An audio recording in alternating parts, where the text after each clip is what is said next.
Assalamu alaikum, everyone. Thank you for joining us. It really is just a pleasure to have the panelists who readily agreed for this gathering, but also to have you joining us from so many different places across the country. Um, some of you might be joining even overseas. So really, it is a blessing that we all are here together to gather, to reflect, to also remember what brings us hope, what brings us life, as we look forward to a new year. My name is Dr. Camila Mukmin Rashad, and I am the founding president of Muslim Wellness Foundation, and I'm the co-founding director of the National Black Muslim COVID Coalition.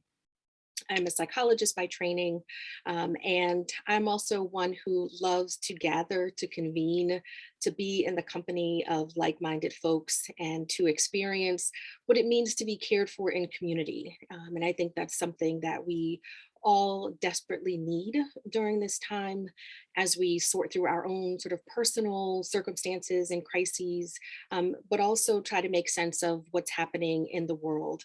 And so with that said, I am going to introduce my co-founding director, Marguerite Hill, and she'll be able to tell us a little bit more about the National Black COVID Coalition and her organization, Muslim Anti-Racism Collaborative.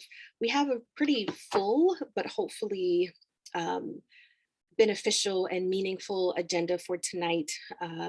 Really, this program came together in less than a week, which, alhamdulillah, all praise is due to Allah. It really speaks to, I believe, the earnestness and the desire for people to be together, again, to make sense together, but also to look forward, not to minimize or dismiss or diminish any of the pain that we've experienced, but begin to make sense of that in the ways that align with our values and all of that, all those things that we aspire to.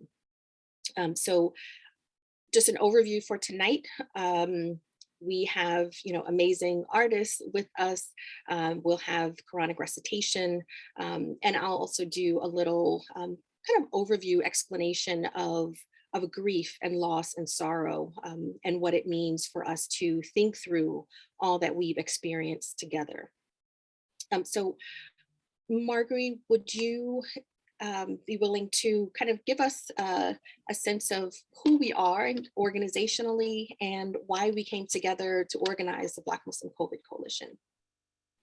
Thank you. So thank you all for your patience. I am dialing in on the road, so you can see my car in the background, and I'm truly humbled and blessed to be able to, during this pit stop, to join you all in community during this still troubling but still hopeful time. About 2 years ago, when the pandemic started to really affect us around March 19th, Dr. Camila Mutmain Rashad had led a webinar, a workshop in the organizing space, and of that comprises Muslims, Middle Eastern, South Asian, and African organizers. And in that, I noticed that there was a huge gap of who was representing Black Muslim interests in national spaces. And at that time, the National Task Force, they were convening national Muslim organizations, and Muslim Wellness Foundation was included in that, Muslim Arc, and MANA. So the three organizations that are founding this that are part of this workshop, we were listed, we joined on as the three organizations representing Black Muslim interest in trying to counter or address and to work towards healing our community in 2020.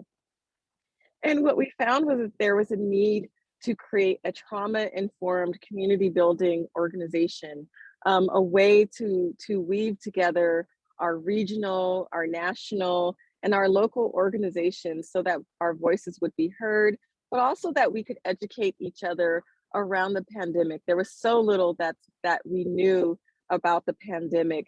At that time, many of us were still washing our groceries when we came in, but now we're kind of reckless. I have to admit, I was just recently at a high risk event, and we didn't know what was ahead of us. Dr. Camilla Mutman Rashad had the foresight to understand the psychology of pandemics. And when she reached out to me to say what was needed, we began to ask Black Muslims across the country, was there any organization that was bringing us together? And from that, within 3 days, as we kind of did a rapid needs assessment survey, we actually launched our first webinar to dispel the myths around COVID and to work on educating our community about public health. And from that, we also had a snowflake organizing model, which was meant to build power. And so since then, we've still worked on public health, addressing the ongoing pandemic and educating our community, but also and providing healing spaces like we have tonight.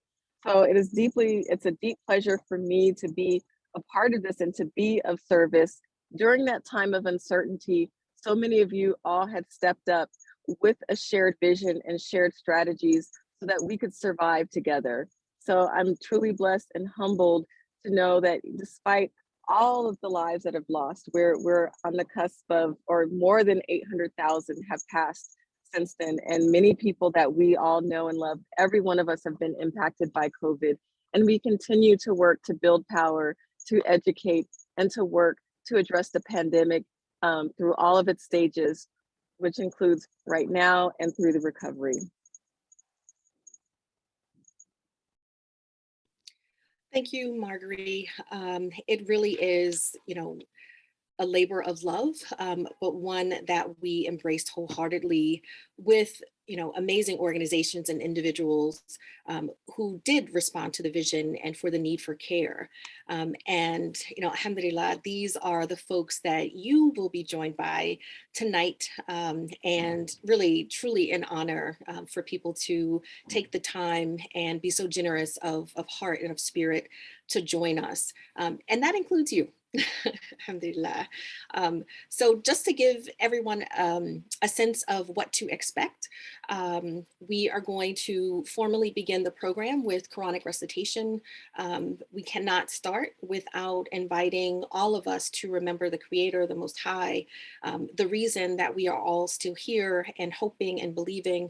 And Ustad Asher Kirk will provide that Quranic recitation in just a minute. I'll provide an overview of grief, loss, and sorrow, and we'll heal from my dear sister. I've been fangirling her for a long time, and she agreed to join this program.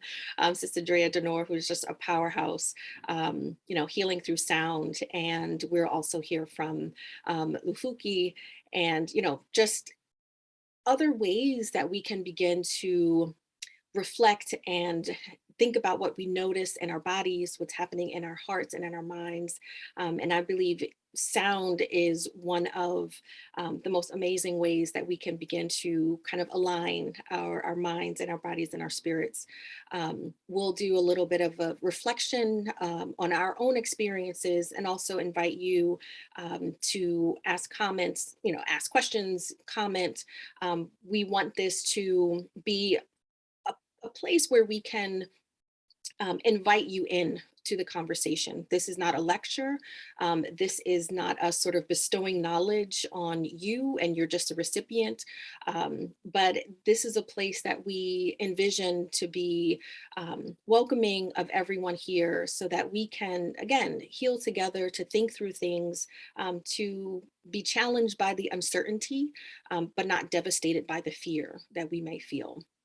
And then, of course, we'll close with recitation as well. Just to provide a few agreements and values for the community that we are creating here, I am reminded of the hadith of the tradition, which says that when there are those believers who are gathered together in the remembrance of Allah, that the angels descend and fold their wings around us and fill up the skies to the heavens, and are with us and bearing witness to all that we remember, and are able to appreciate always about the presence of the Most High. It is also the fifth day of Kwanzaa. And so that is a principle of purpose. And so purpose meaning our intention here in creating community. And the question becomes, how valuable an experience do you plan for this to be? How much risk are you willing to take in understanding your own experiences and being curious and open to others? How engaged and present do you plan to be? And with that, it's what do you want to take from this gathering, but also what do you want to contribute of your presence, right? Of the fact that you've made an intention to join. All of these things are very important. Um, a note around centering Black Muslims. This is a program that's sponsored by the National Black Muslim COVID Coalition and open to everyone. And the reason is that it allows others to bear witness to a knowledge and experience which may resonate with your own soul and spirit. And it is also another way for us to build community in really amazing and unexpected ways as we think about moving into 2022. I'll also say respect your limits and capacity.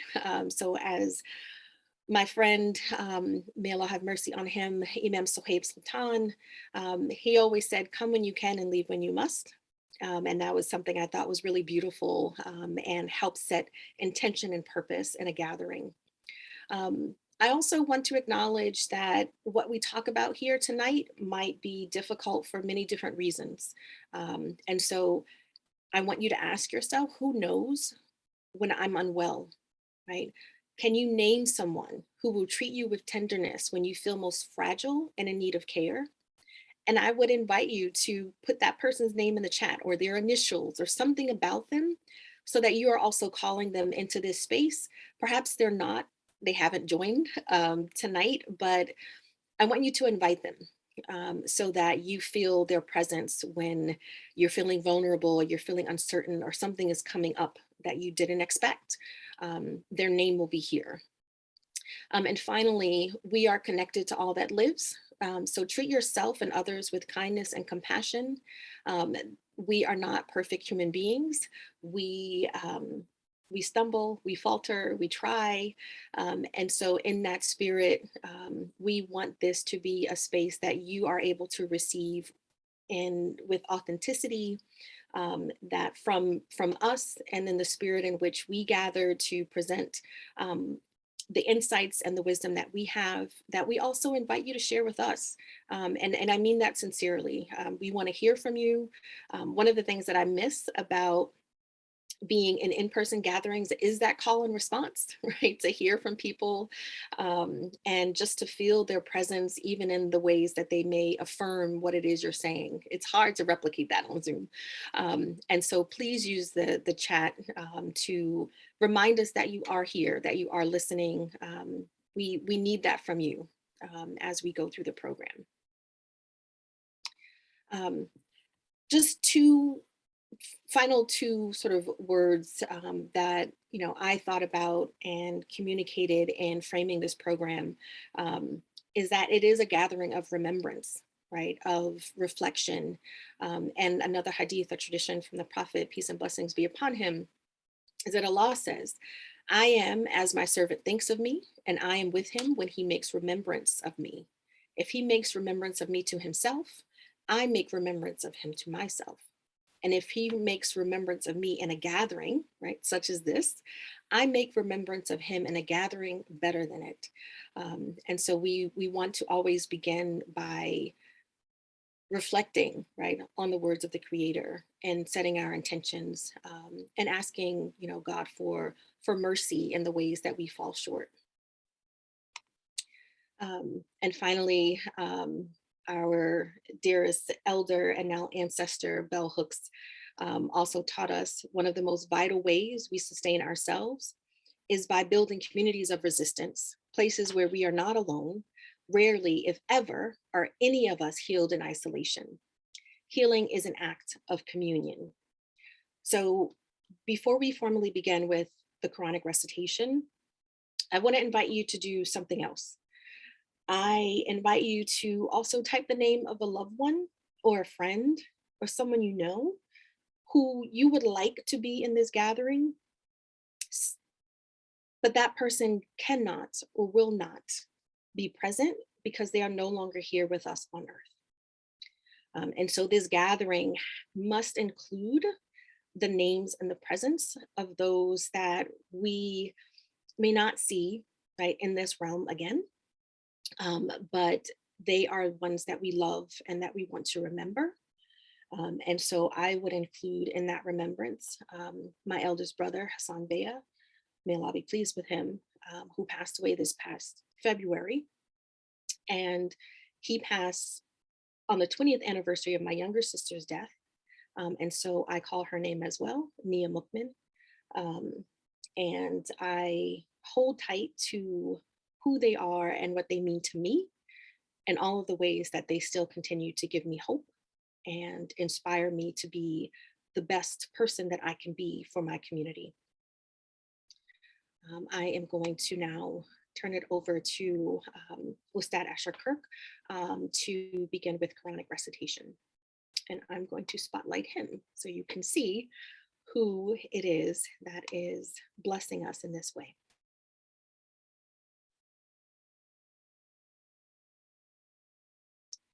All right, if you're ready. Assalamu alaikum. I'm not able to turn my video on. Okay, not a problem. All right, so at least we'll know who your people will have your name there. I can do it. It's saying that it's saying unable to start video. You can't start your video because the host has stopped it. Okay, let me.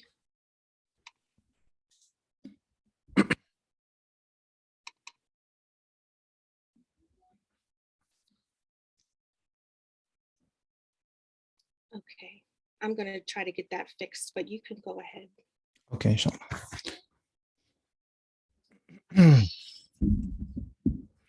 Assalamu alaikum wa rahmatullahi wa barakatuh.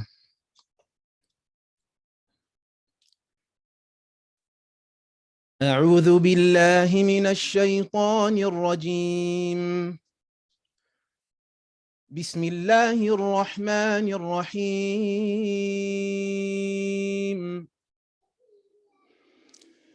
الحمد لله رب العالمين. الرحمن الرحيم. ملك يوم الدين. إياك نعبد وإياك نستعين. اهدنا الصراط المستقيم.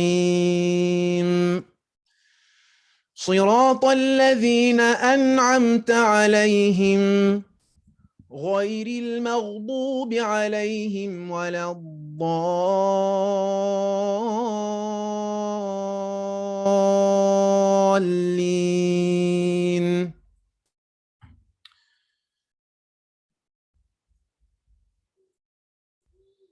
الله لا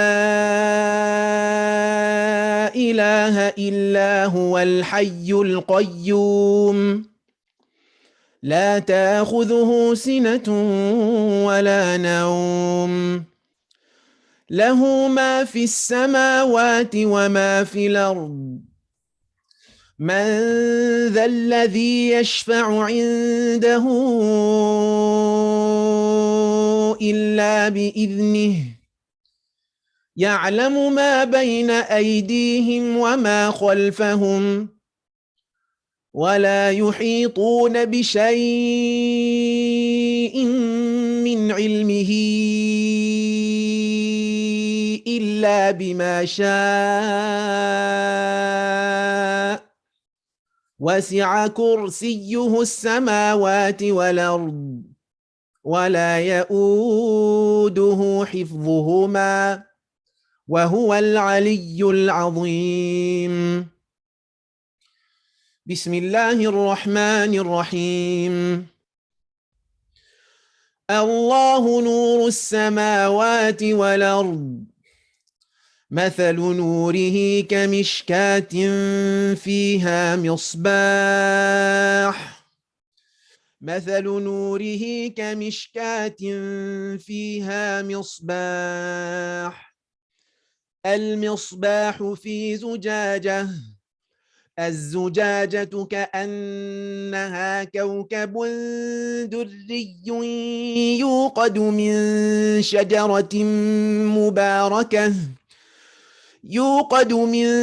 شجرة مباركة زيتونة لا شرقية ولا غربية يكاد زيتها يضيء ولو لم تمسسه نار نور على نور نور على نور نور على نور يهدي الله لنوره من يشاء ويضرب الله الأمثال للناس والله بكل شيء عليم في بيوت أذن الله أن ترفع ويذكر فيها اسمه يسبح له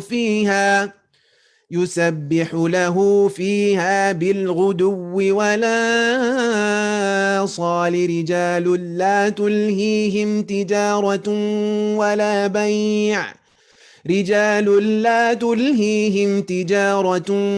ولا بيع عن ذكر الله وإقام الصلاة وإيتاء الزكاة يخافون يوما تتقلب فيه القلوب والأبصار صدق الله مولانا العظيم والحمد لله رب العالمين وصلى الله على سيدنا محمد وعلى آله وصحبه وسلم السلام عليكم ورحمة الله وبركاته.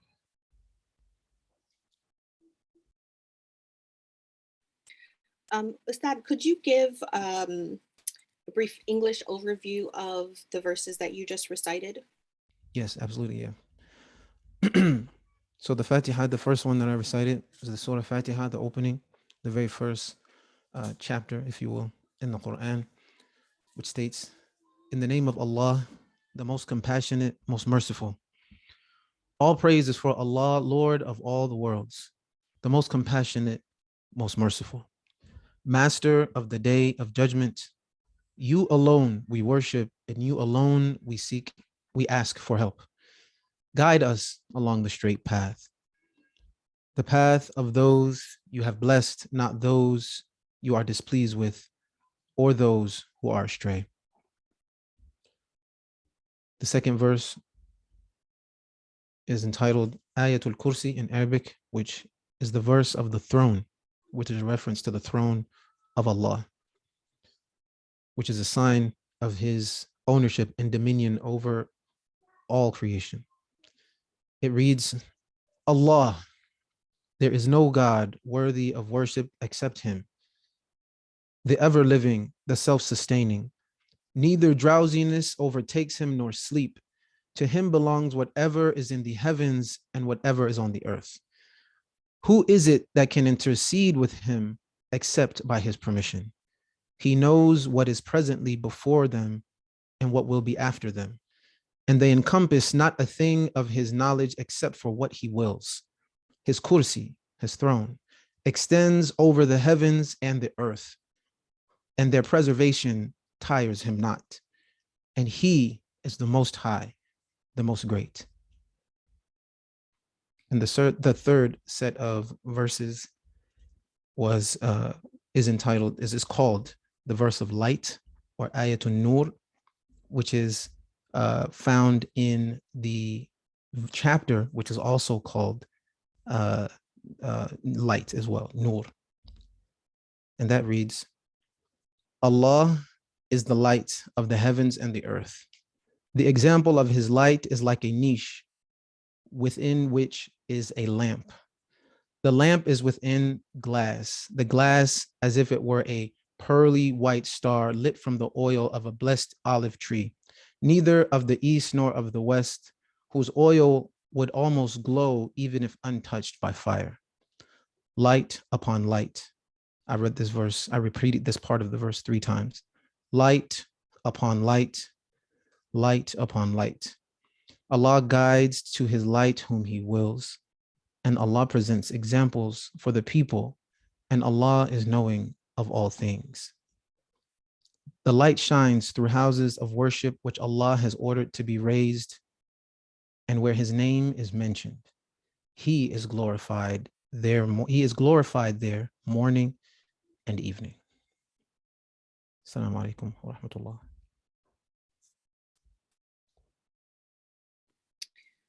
Alaikum salam. Thank you so much.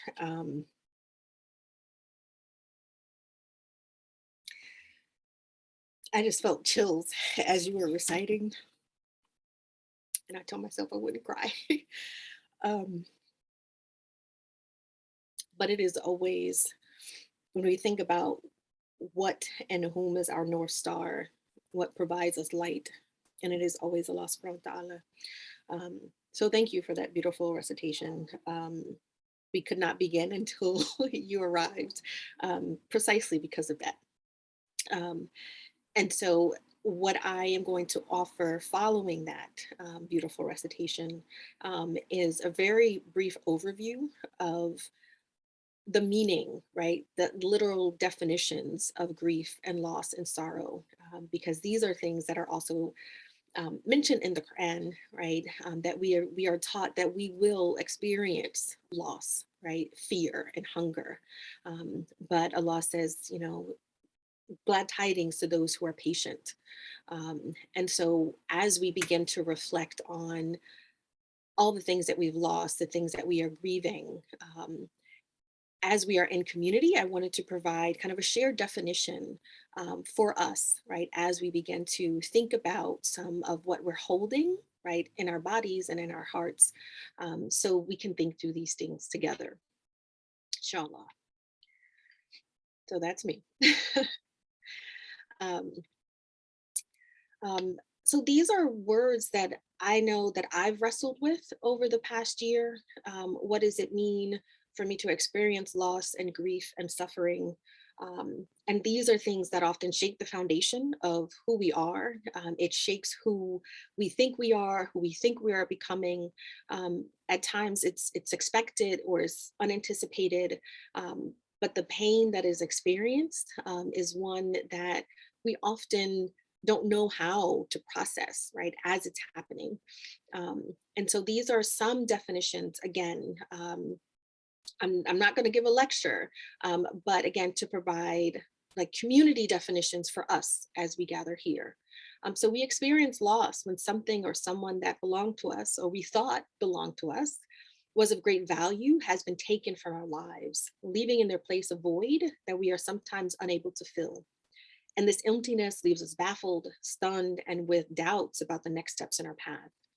And that loss can be what's called ambiguous, right? It could be estrangement. It could be someone is physically present, but psychologically or emotionally absent, right? Or lost to us. It is the loss of the assumptive world. So that means it's the loss of the world that we knew, right? And this is what we're living through in this moment. When we think about our sense of time, even, sometimes I have to remind myself that this is still 2021, right? This is still the same year in which I lost my brother. This is still the same year in which I lost people that I love. And so when we think about all different kinds of losses, it's not simply just deaths that we experience, right? But what we knew is now gone. And grief is that natural response to loss. It looks different for everyone. It's the emotional suffering you feel when something or someone you love or that belonged to you, something you valued and find meaningful, is taken away. And you know, as I stated before, the Quran teaches us that we will surely be tested with something of fear and hunger and a loss of wealth and lives and fruits, but give good tidings to the patient. And that grief can be anticipatory, right? Someone that we knew or that we know is ill. And so we feel somewhat prepared, but the loss isn't something that we don't know how it's going to hit us. It can be complicated, right? Someone that you had a very interesting, perhaps, relationship with, or something, that it wasn't just one thing, right? It encompasses a lot of different emotions. And that grief can also be disenfranchised, right? Meaning it's not recognized, right? So as we deal with the personal losses that we have, we're also bearing witness to a time in which there's racial violence, which is causing the loss of Black Americans, of Brown people, people of color across the country. And is that loss that we feel recognized, right? Is it acknowledged that perhaps Breonna Taylor was not a friend of mine? I didn't know her, but her loss is something that I experienced, right? Thinking about the children, the men and the women that have been lost is something that we grapple with, right? As we live in this country during a time of uncertainty. And sorrow is a feeling of deep distress caused by the loss, the disappointment, or the misfortune suffered by oneself or others. And again, the Quran teaches us to lose not heart nor fall into despair. And mourning is just the outward expression of that grief that we feel. And bereavement is the period or state of grief or mourning after experiencing the death of a loved one. And I would also say bereavement that we feel, right? That period of grief around ambiguous loss, right? The loss of something that was valuable. And if that grief isn't recognized, how do we move into a period of bereavement, right? How do we do that when our even rituals around death and mourning have been disrupted by the pandemic, right? It's been incredibly difficult. And this is something that I, again, saw back in April, and it stayed with me all these many months, is how might we understand mourning when the event has yet to end, right? The pandemic has yet to end. And so we don't know, right? We can't even say, well, when it does, or if it does, there's some kind of getting over, or what's new, we don't know. And there's so much pain and fear in that uncertainty that may also cause its own kind of grief. So I want everyone to take a deep breath and really take another one, because I know I need it. We all need it. And that's how we know that we're alive. Things that we take for granted, we really no longer can do that, right? It's appreciating what is in the present while also honoring what has been lost and where the pain is coming from.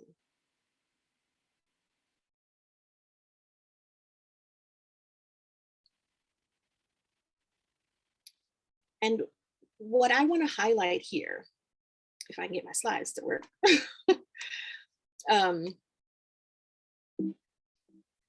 is that we're still in the middle of all of this, right? There is the early initial stage of the pandemic. Can we all remember March 2020? Do you remember what you thought was going to happen, right? There is denial and disbelief. There is shock, right? There's the hypervigilance. Marguerite mentioned that we were all like, washing the outside of our bags and the groceries and all of these precautions that we were taking, but still feeling vulnerable, right? And then we move into a period of acute distress, right? Worry and panic and anxiety, fear of the unknown, of infection, and that leading to fatigue, right? And perhaps a sense of hopelessness. And then there's this late, right? We might kind of vacillate between all of these phases in terms of the emotions that we feel, but this time leads to complicated grief, right? It is now almost into year 3 of the pandemic, right?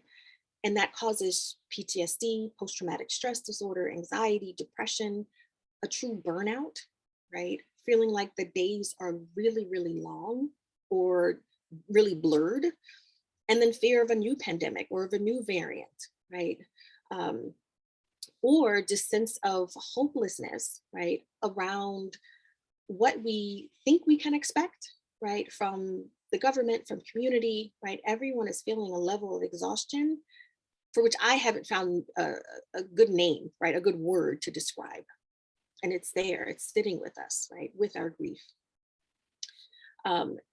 this arc of suffering, or these phases of darkness, is from a book that I would encourage many of you, if you're curious about kind of understanding this aspect. It's called The Courage to Suffer. And these authors describe their own losses and their own suffering, and have come up with sort of an existential psychology, positive psychology framework. And they talk about the sunset and dusk and midnight and dawn and finally daylight, right? So starting with the sting of the suffering, you feel disoriented, you feel isolated, and you're wondering, what gives my life meaning now that I've lost, right? Something that I really, really wanted or desired or had. And then moving into dusk, right? Into the darkness. So there's a tendency at times to avoid or deny or minimize, right? Or numb. And there's some difficulty accepting what is a new reality, right?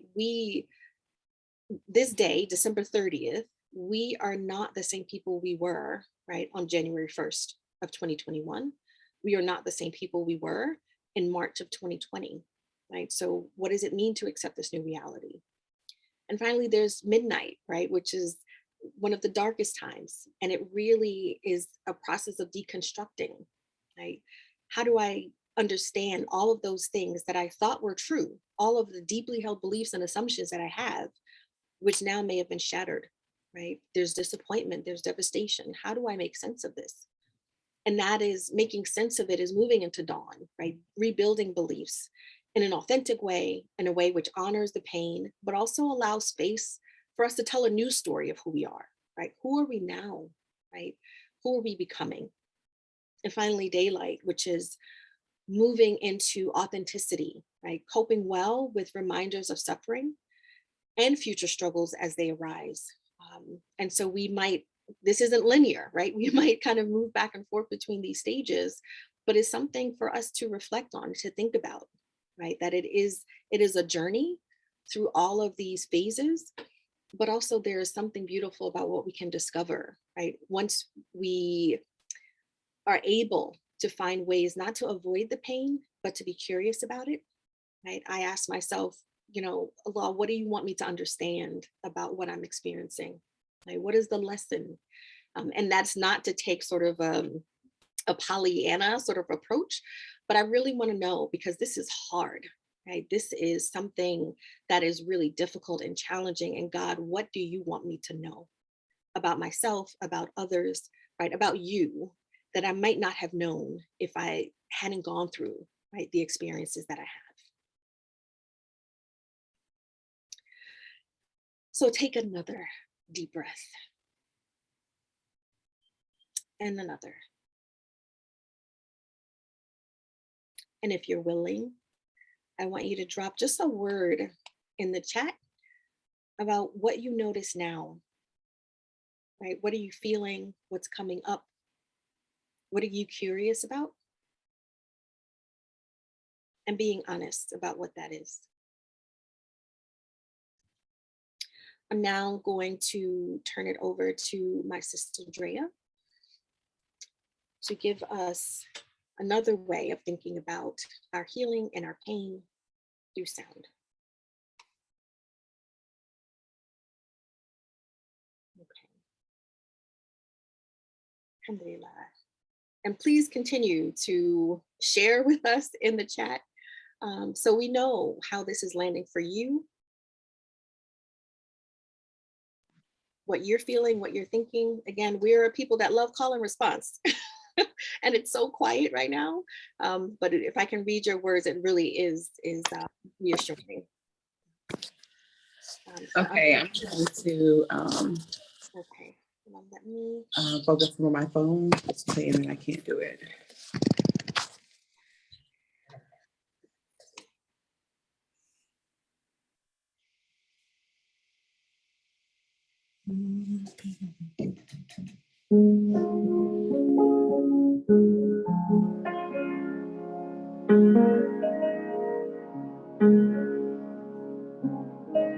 Maybe I can just turn my video on from the computer and just keep the sound down. Maybe. If you can still hear me though. Assalamu alaikum, peace and blessings to everybody. hear you. Alhamdulillah.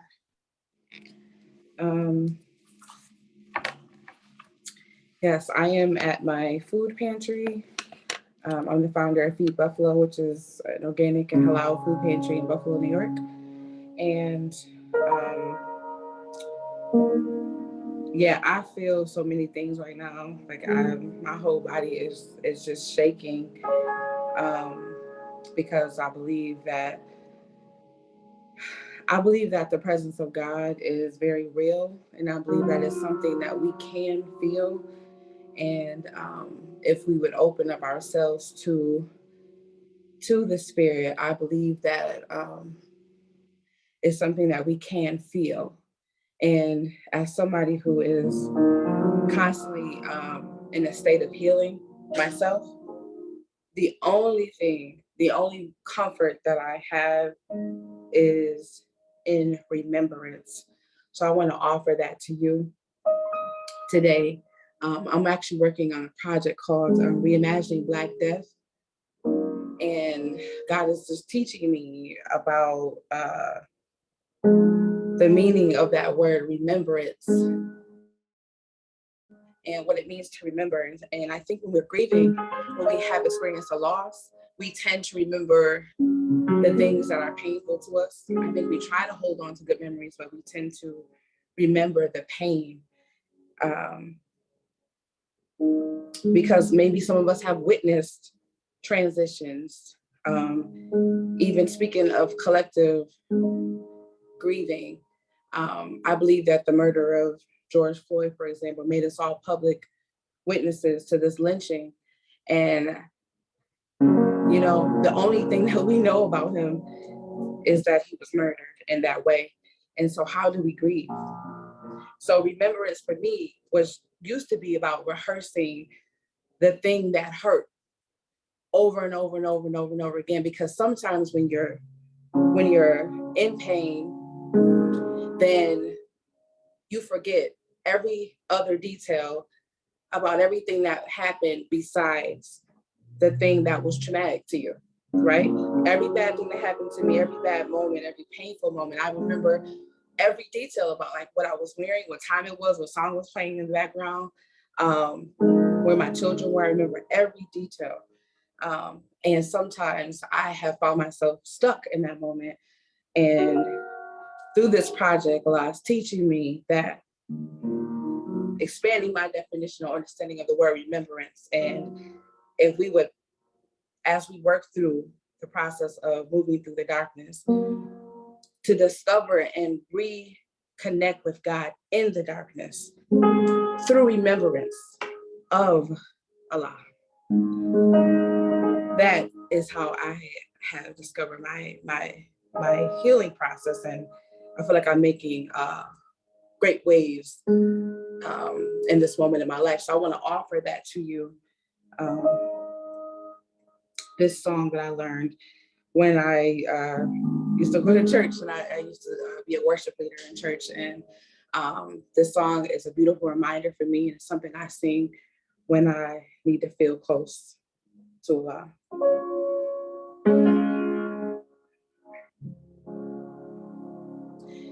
He knows my name.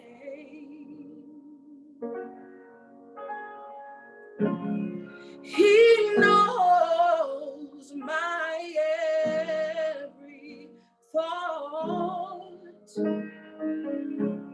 And he sees each tear that falls. And he hears me when I call.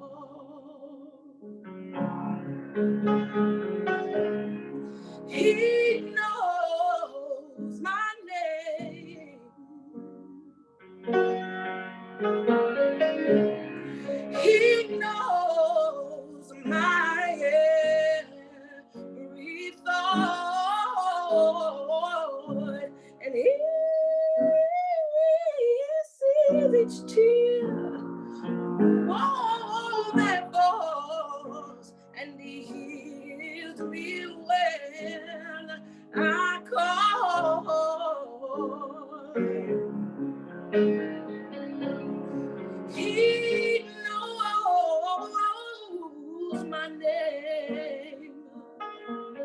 Oh, he knows my every thought, and he sees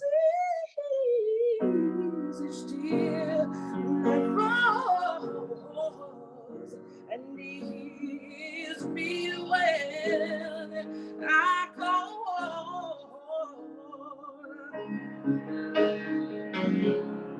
He knows your name. He knows your every thought. And he sees each tear that falls. And he hears you when you call. Even when you cannot utter a prayer, he knows. He hears you when your spirit calls. When your spirit calls. He hears you when you call. Catching every tear that we cry. He hears you when you call.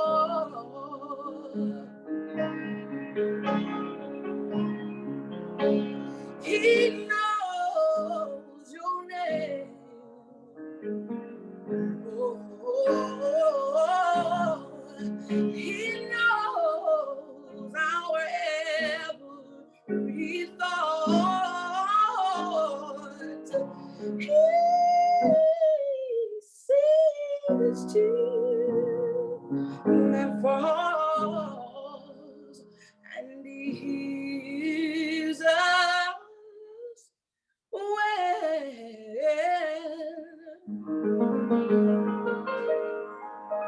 Oh, he hears us when.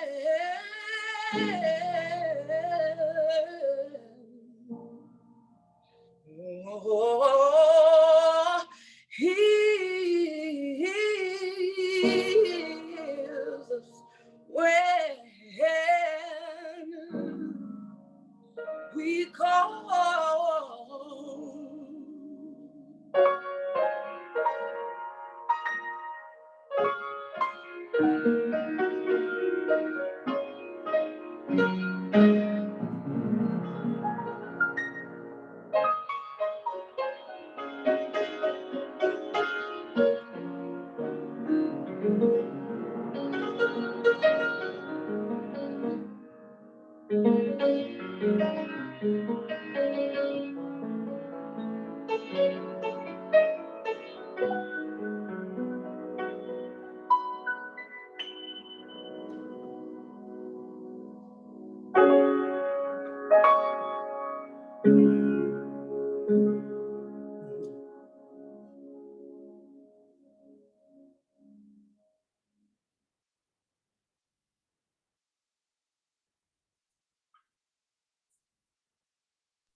Oh my.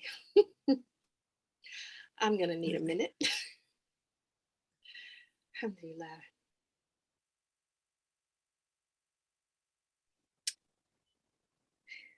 Take a breath.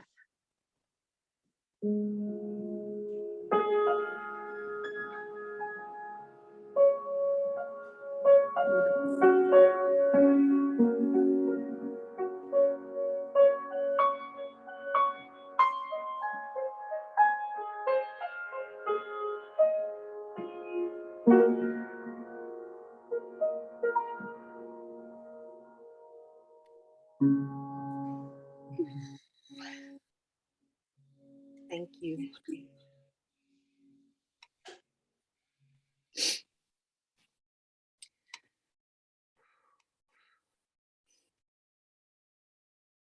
Thank you so much.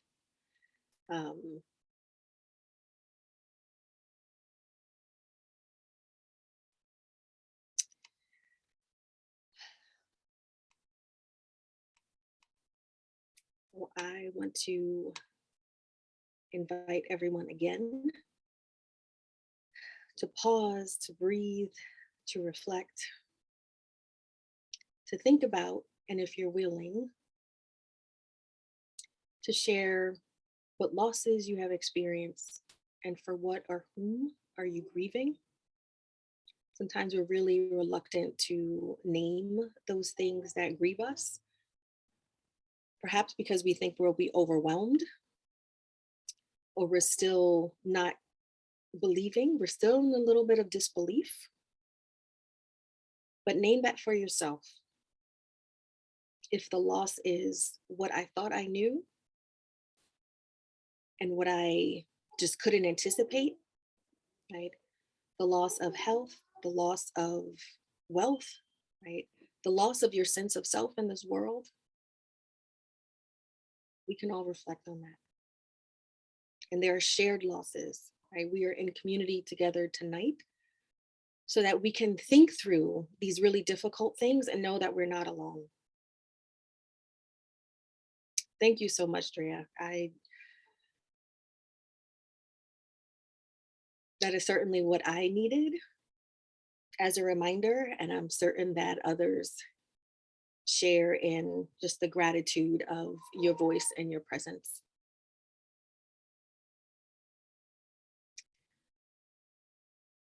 We are now going to bring in more music as healing, because sometimes words fail, right? We need to feel, and there are other ways that we can bring all of those things that perhaps we were just afraid to acknowledge, right? To be with us, right? To sit with it, like literally sit with those things that grieve us. And we don't want you to do that alone. I certainly don't want you to do that alone. And healing through music is another way, right? That we can begin to unpack some of these things as we strive towards hope. So you tell me.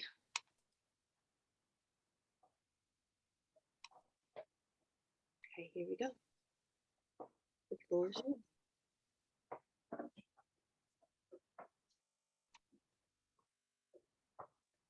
Assalamu alaikum.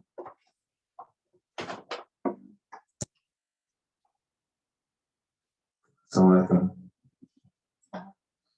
Can you guys hear me okay? Don't worry, I'm not going to sing. That's been already done very beautifully. I would just like to acknowledge the importance of this gathering. I think it's long overdue for our community because we've been tested, extremely tested this last couple of years, particularly people of color, Black people and people of color.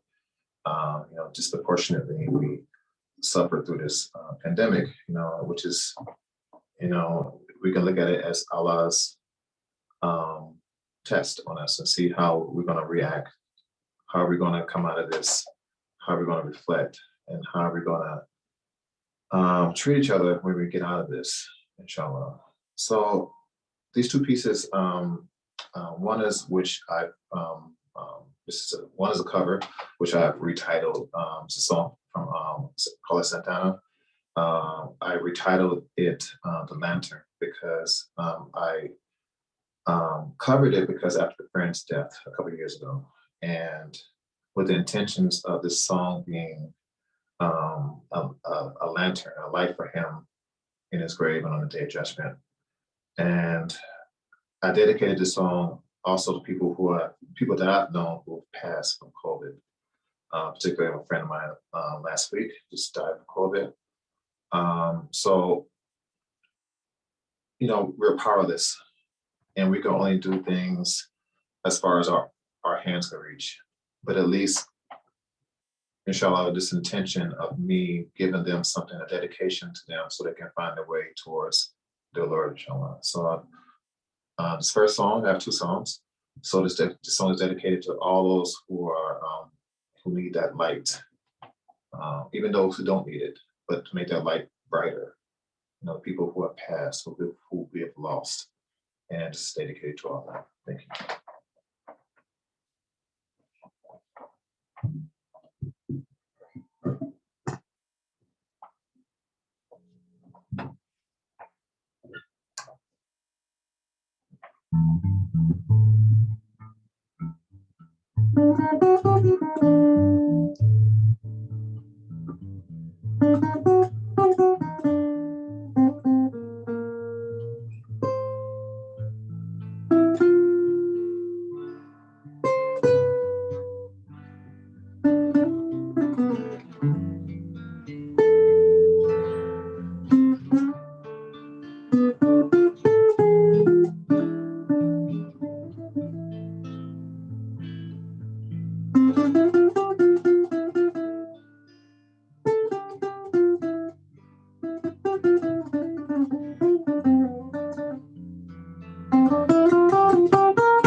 first song was called Lantern, The Lantern. This song is called 50 Days. I wrote this song because it represents seclusion. I wrote it definitely before the pandemic. You know, seclusion symbolizes, you know, you isolating yourself from people. And inshallah, you can hopefully come out a better person after your experiences or whatever litanies or recitation you've done in that seclusion. So basically, I look at this pandemic, you know, this quarantine as a seclusion, and inshallah, we can take advantage of this and dive deeper into ourselves and what's happening. And hopefully, we can use this as an ibra, and we can reflect on it and come out better in the end, inshallah, if it ever comes to an end. So this song is called 50 Days.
Thank you for listening.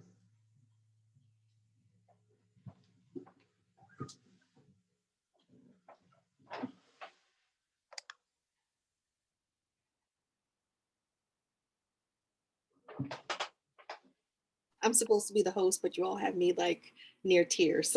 So, alhamdulillah for that. It felt so soothing to hear um, both of you. And I hope that it was as soothing and calming and meaningful for everyone that is listening, inshallah. So I'm going to bring us back again to take a deep breath. To think about everything that we've heard, Drea's powerful voice, the soothing sound of the piano and the guitars, the feelings that have come up, the tears, certainly for me, and the people that I love, the people that I've lost, the things that are no longer with me as I make sense and meaning and ask God for clarity, ask God for patience, for strength, for the ability to be honest with myself, with what I'm feeling, to resist the urge to engage in spiritual bypassing, which says like, oh, mashallah, Allah got this, I'm going to be fine, right? Allah also gives us permission to name what we feel and to turn to him and to speak to him about those feelings.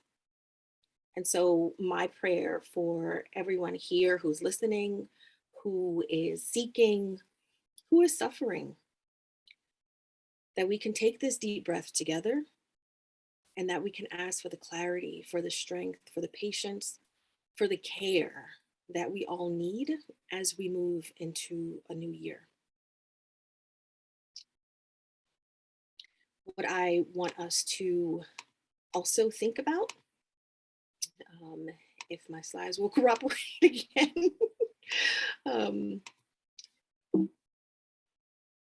is the question of for what or to whom are you grateful? Like we want to share that. We shared before what we're grieving, the losses that we've experienced. And now I want you to share what you're grateful for, right? Again, this is acknowledging both the pain and the hope that often live alongside one another. It lives within us. So what are you grateful for, right? What are you looking forward to? And these could be really, really, really small things, right? We often think about accolades or achievements or accomplishments, but there are small things, right? Personal things that we look forward to. Those things that make us smile or look with longing and tenderness at something or someone. What are we grateful for? These are also the things that we want to carry forward with us. So drop that into the chat. Share your gratitude with others.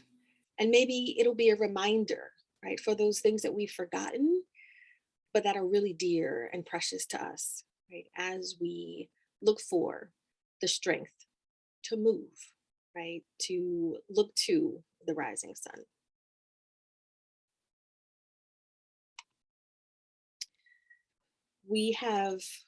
The hour really has flown by. So we're nearing the end of this program. I do want to, again, invite reflection. And we talked about in the beginning, the mourning and the sorrow. And that's for ourselves, the people and things that we have lost. Reflection and remembrance on our breath and life of possibilities. Affirmation and acknowledgement of our wounds and of our strength. Compassion and joy for the light within each of us. And supplication, right? Prayer to the Creator on whom we rely as our North Star. Think about the mourning and the sorrow, but the compassion and the joy and the strength, right? That coexists, right? It's always there. At times we just lose sight of it, right? Maybe it's sort of just sitting in that darkness where the light hasn't reached, but we want to pull it forward with us.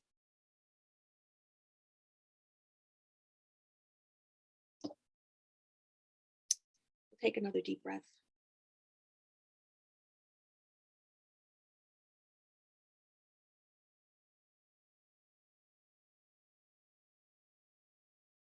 and another.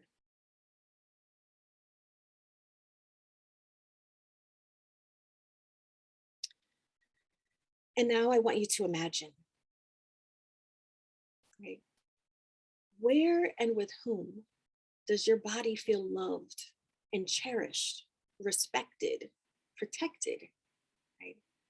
Think of a place, right? Think of a person, think of a time when you felt, right, from the top of your head to your toes, you felt loved, you felt adored, right? You felt cherished, right?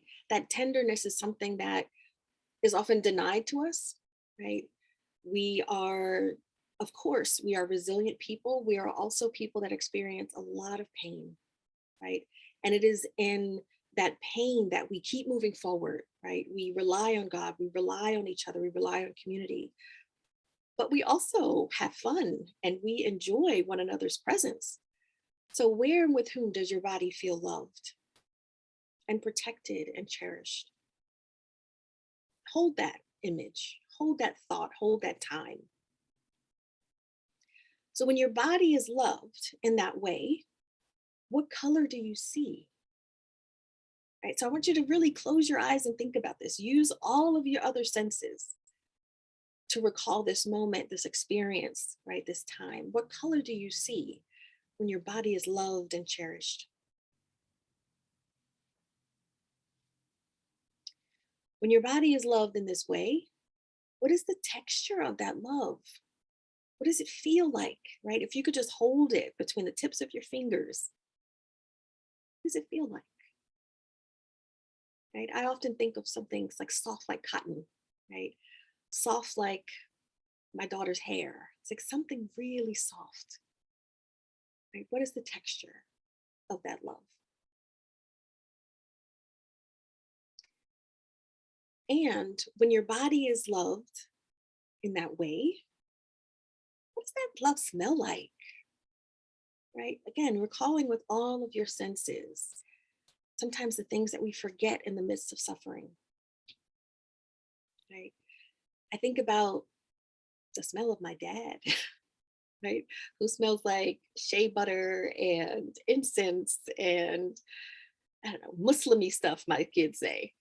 Right? That's what I smell when I think of the love, where I feel cherished.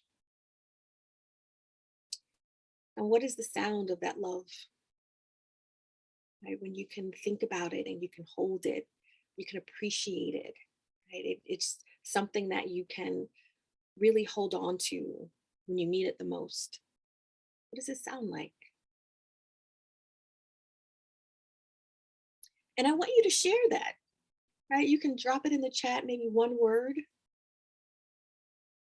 But these are the things that help us through these really difficult, dark moments.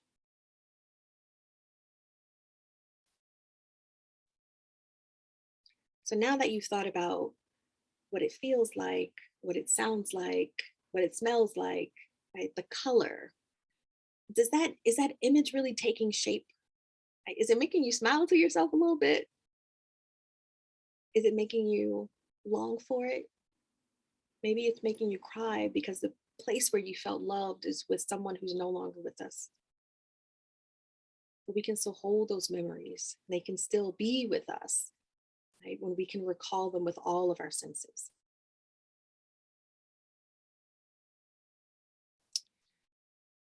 I want you to take a deep breath. And I really love this Alice Walker quote. Every soul is to be cherished. Every flower is to bloom. As long as the earth can make a spring every year, I can. We can make a spring. Right? It's not going to be easy. It's not going to come quick. We don't know what is still yet to come, but we can make a spring. Together, we can do that. Now, some of you may have realized that the name of our program, Facing the Rising Sun, is from Lift Every Voice and Sing, which is the Black National Anthem. And I am going to ask my sister Drea if she can sing a portion of it for us before we close. Can I ask you to do that for us? Sure. We add. Should I add? Not that one.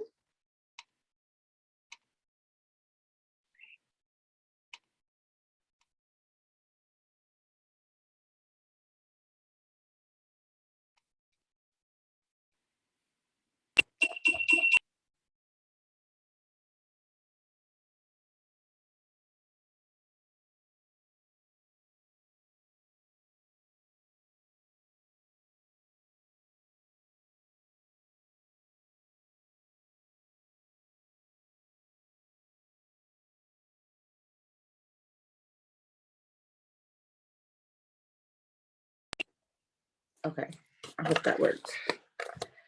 Can you guys hear me? Yes. Okay. Boom.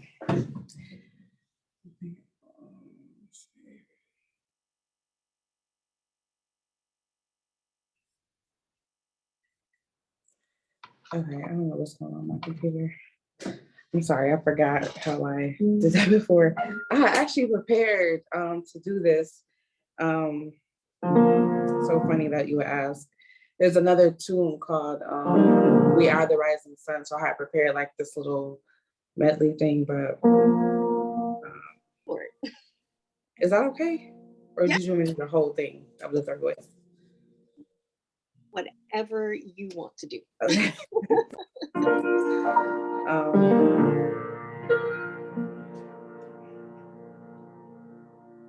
We are the rising sun.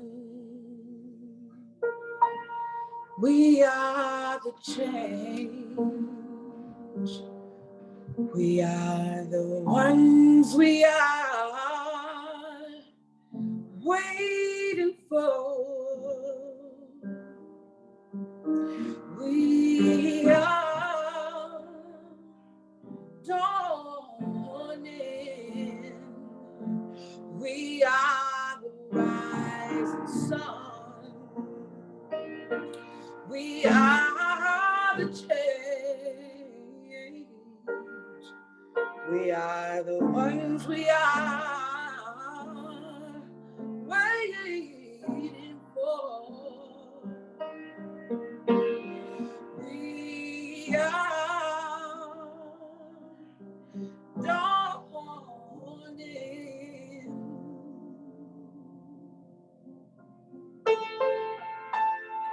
Sing a song full of faith that the dark past has taught us. Sing a song full of the hope that the present has brought us.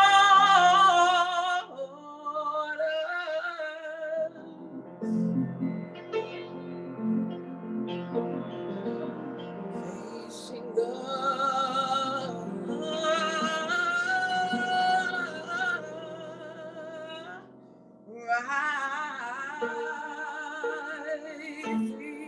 rising sun.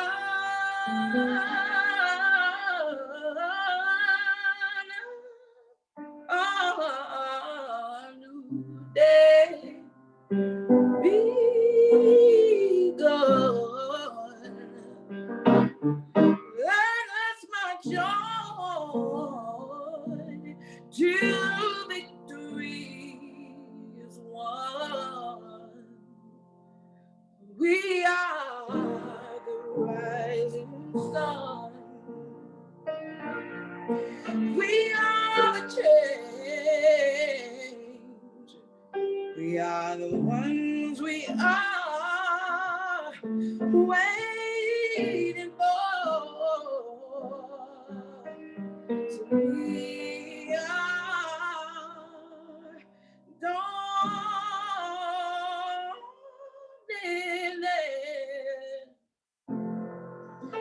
We are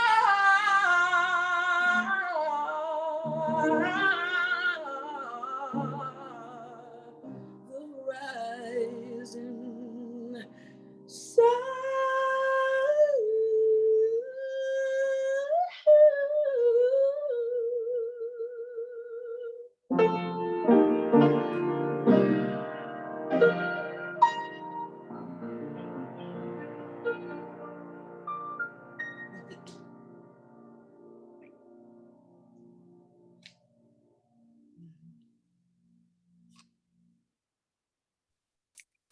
you once again. That was beautiful. Alhamdulillah.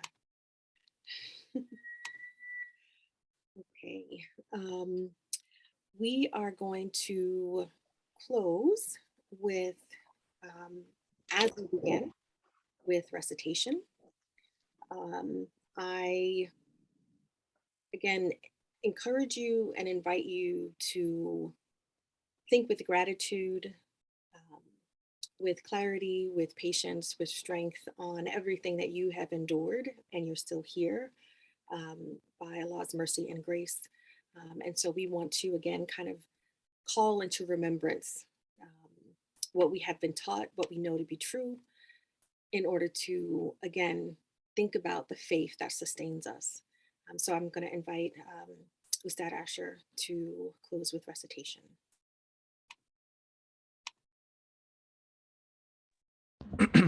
Assalamu alaikum wa rahmatullahi wa barakatuh.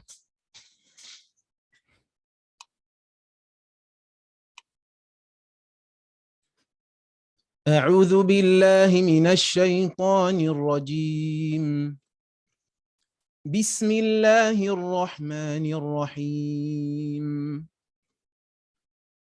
ألم نشرح لك صدرك ووضعنا عنك وزرك الذي أنقض ظهرك ورفعنا لك ذكرك فإن مع العسر يسرا إن مع العسر يسرا فإذا فرغت فانصب وإلى ربك فارغب صدق الله مولانا العظيم والحمد لله رب العالمين. Would you like me to read the translation? Yes, please. Bismillah. In the name of Allah, the most gracious, the most merciful. Allah says, have we not uplifted your heart for you, O Prophet, relieved you of the burden which weighed so heavily on your back, and elevated your renown for you? So surely with hardship comes ease. Surely with that hardship comes more ease. So once you have fulfilled your duty, strive in devotion, turning to your Lord alone with hope. Assalamu alaikum. Wa alaikum salam. Thank you so much for that beautiful, again, recitation. Thank you all for being present.